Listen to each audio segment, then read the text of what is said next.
Dinner is fast approaching, so I am going to pull it together using my new favorite piece of cooking equipment, a multi-cooker. I'm making pork carnitas. Something that would usually take over 3 hours to make is going to be done in no time at all. Now, I used the multi-cooker to saute 3 pounds of pork shoulder that I cut into big cubes.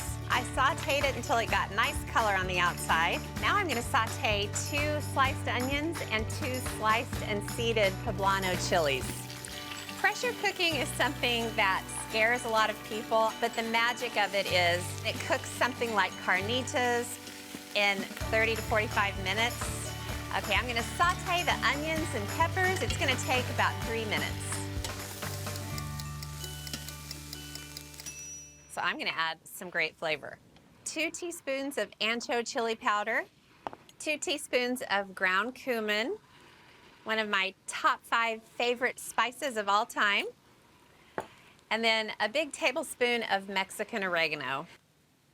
I'm adding a bunch of minced garlic.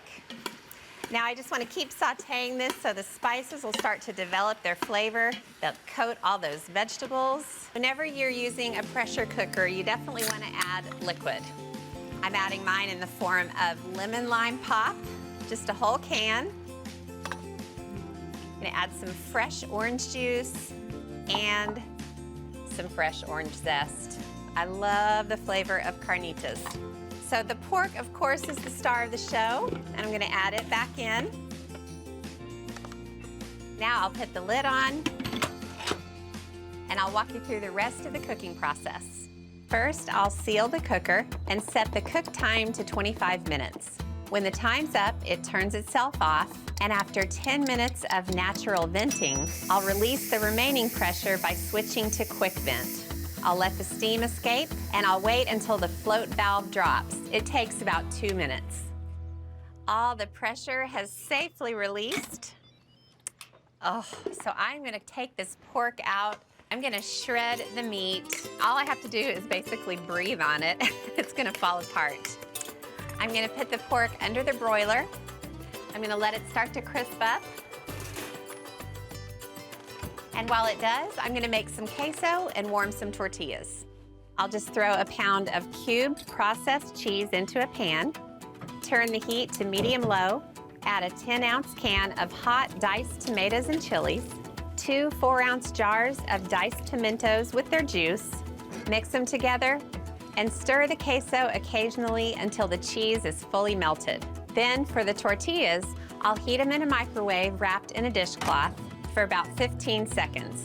They're ready, so I'll just keep them wrapped up until it's time to eat.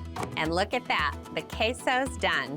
Back to the carnitas. They are crisp, delicious, and ready to come out. Look at how scrumptious this pork looks, all those little brown bits, so crispy.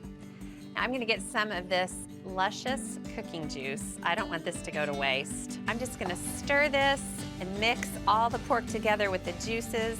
Those crispy bits aren't going anywhere. They'll still be part of the mix. Oh, carnitas are a triumph. First a tortilla, then carnitas, a nice big pile of meat, or maybe 2 spoonfuls. After that, a generous spoonful of queso, a sprinkling of cilantro leaves, and finally, peach salsa.